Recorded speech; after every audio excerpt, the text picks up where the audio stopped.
Bantuan iuran atau PBI dinonaktifkan, sejumlah pasien tidak bisa mendapatkan pelayanan kesehatan. Bahkan seorang warga peserta BPJS Kesehatan PBI terpaksa membayar secara mandiri saat mengetahui kartu BPJS Kesehatannya tidak bisa digunakan saat berobat.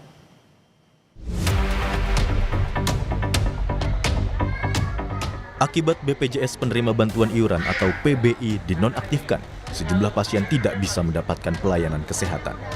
Sebelumnya, Meni, pasien penerima bantuan iuran atau PBI jaminan kesehatan, terpaksa pulang kembali ke rumah dan tidak bisa berobat di rumah sakit umum daerah karena BPJS PBI miliknya dinonaktifkan. Meni mengaku tidak tahu jika BPJS PBI sudah dinonaktifkan sehingga tidak lagi bisa menerima jaminan kesehatan. Meni pun harus menunggu waktu agar BPJS PBI miliknya bisa diaktifkan kembali. Pas sekarang mau berobat, sebulan sekali berobatnya nggak aktif, Pak. Rumah kebanjiran ini, Pak. Jadi tadi kaget nggak dengan si nonaktifnya itu? Nggak aktif deh tadi tuh, iya pasti iya. Bulan depan masih aktif bulan depan. Ya mau diaktifkan, Pak. Iya. Di Bandung, Jawa Barat, seorang warga peserta BPJS Kesehatan PBI terpaksa melakukan pembayaran secara mandiri saat mengetahui kartu BPJS Kesehatannya tidak bisa digunakan saat berobat. Terakhir kali dirinya menggunakan kartu BPJS Kesehatannya pada November 2025 lalu. Sempat nanya kenapa nggak aktif, ya ini katanya udah lama nggak dipakai, jadi nggak aktif. Kalau yang anak saya gitu. Alasannya gitu, udah lama nggak dipakai, nggak aktif. Oh, terus akhirnya berobatnya gimana deh? Berobatnya jadi bayar. Oh, jadi bayar. Jadi bayar ke puskesmasnya. Iya, sekarang jadi bayar 15.000. 15.000. Iya. Senin lalu, saat rapat bersama DPR, Menteri Sosial Syaifullah Yusuf menegaskan pemerintah tidak mengurangi jatah penerima BPJS Kesehatan, penerima bantuan iuran atau PBI. Namun, Mensos mengakui masih banyaknya persoalan salah sasaran dalam program ini. Mensos bilang, sebanyak 54 juta penduduk yang berhak belum menerima PBI. Untuk itu, Kementerian Sosial akan melakukan perombakan dalam penyaluran penerima bantuan iuran jaminan kesehatan agar tidak ada lagi yang salah sasaran. Bansos maupun subsidi sosial itu tidak tepat sasaran. Data Dewan Ekonomi Nasional menunjukkan misalnya program PKH dan bantuan sembako yang melalui Kementerian Sosial itu ditengarai 45% tidak tepat sasaran. Direktur Utama BPJS Kesehatan Ali Gufron Mukti menjelaskan, BPJS Kesehatan tetap berfokus menjaga akses layanan kesehatan. BPJS Kesehatan berada di sisi demand, bukan supply layanan kesehatan. Ini BPJS itu tugasnya umumnya adalah di demand side-nya, sedangkan supply side itu bukan BPJS. Nah, ini orang yang sering salah. Jadi supply side itu contohnya dokter, vaskes, terus masalah obat, masalah alat kayak gitu, itu bukan BPJS. Nah, BPJS itu bagaimana orang bisa akses dengan kualitas tertentu tanpa kesulitan keuangan gitu. Kementerian Sosial dulu, yang sosial datanya dari BPS. Kementerian Sosial, nah ini ke Kemenkes lalu didaftarkan ke BPJS, intinya seperti itu. BPJS dari peserta yang dinonaktifkan itu, asal SK Kemensosnya jelas, kita ngikutin gitu. Untuk saat ini, DPR dan pemerintah sepakat bahwa seluruh layanan kesehatan BPJS Kesehatan penerima bantuan iuran harus dibayar pemerintah 3 bulan ke depan. Kesimpulan ini diambil setelah kisruh penonaktifan BPJS PBI terhadap sejumlah peserta. Tim Liputan, Kompas TV.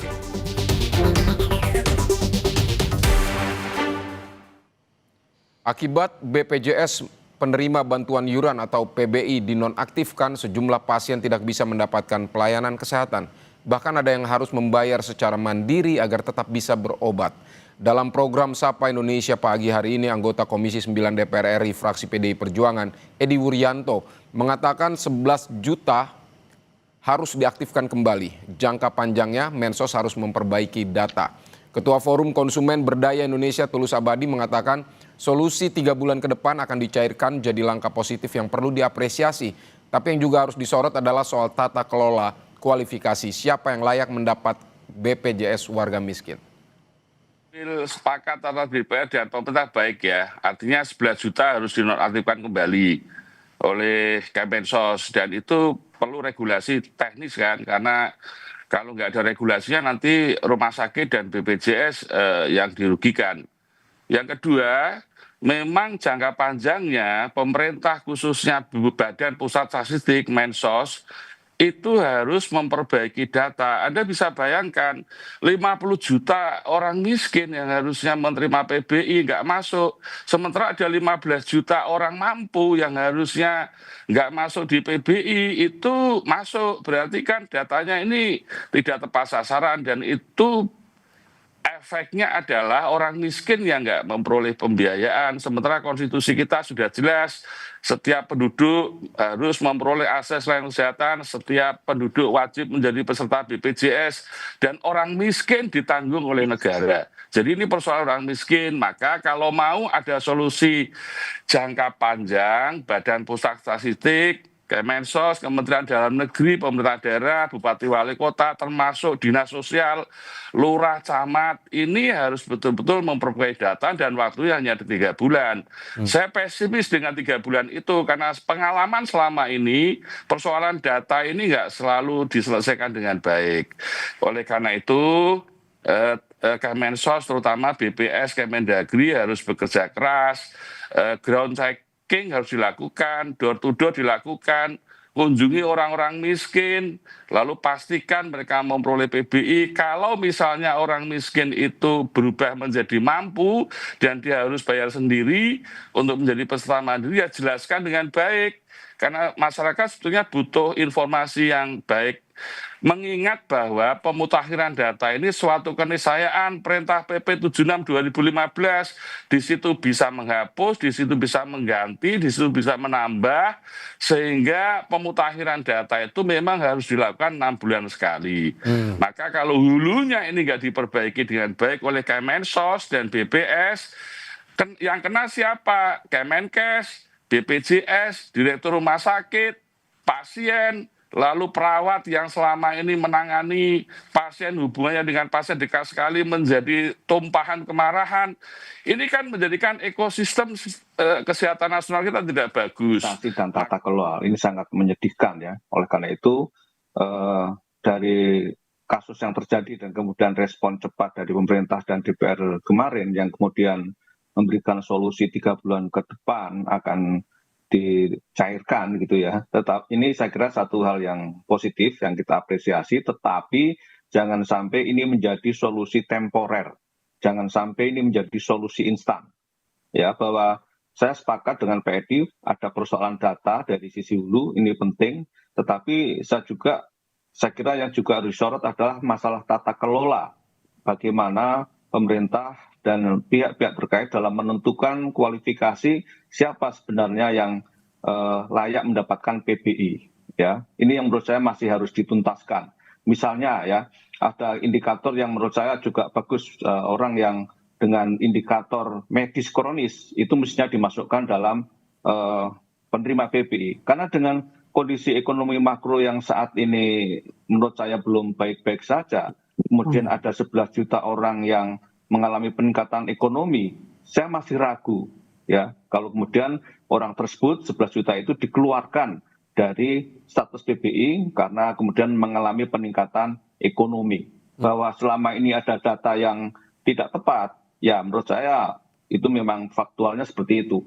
Kedua, kalau seseorang akan didiskualifikasi dari PBI, status PBI-nya, ya tidak cukup hanya informasi secara instan, tapi mestinya ada grace period, ada masa tenggang.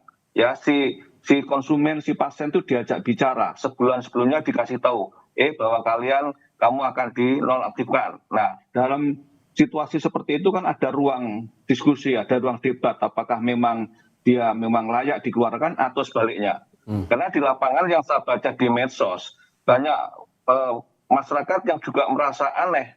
Karena apa? Karena dirinya dikasih kualifikasi PBI, padahal dia merasa mampu. Nah, ini kan juga kesalahan-kesalahan yang selama ini tidak dilakukan dengan baik dalam konteks menentukan kualifikasi dan tata kelolanya.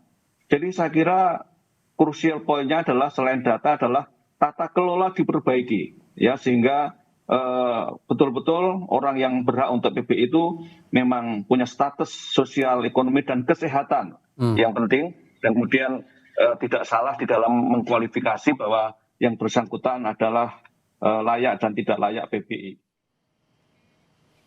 Saudara, sebanyak 45.000 lebih peserta BPJS Kesehatan warga miskin dinonaktifkan. Namun Pemkot Surabaya sanggup membayar iuran BPJS warga miskin melalui program BPJS Pekerja Bukan Penerima Upah atau PBPU. Sehingga pelayanan kesehatan untuk peserta BPJS Kesehatan warga miskin tetap dapat dilayani.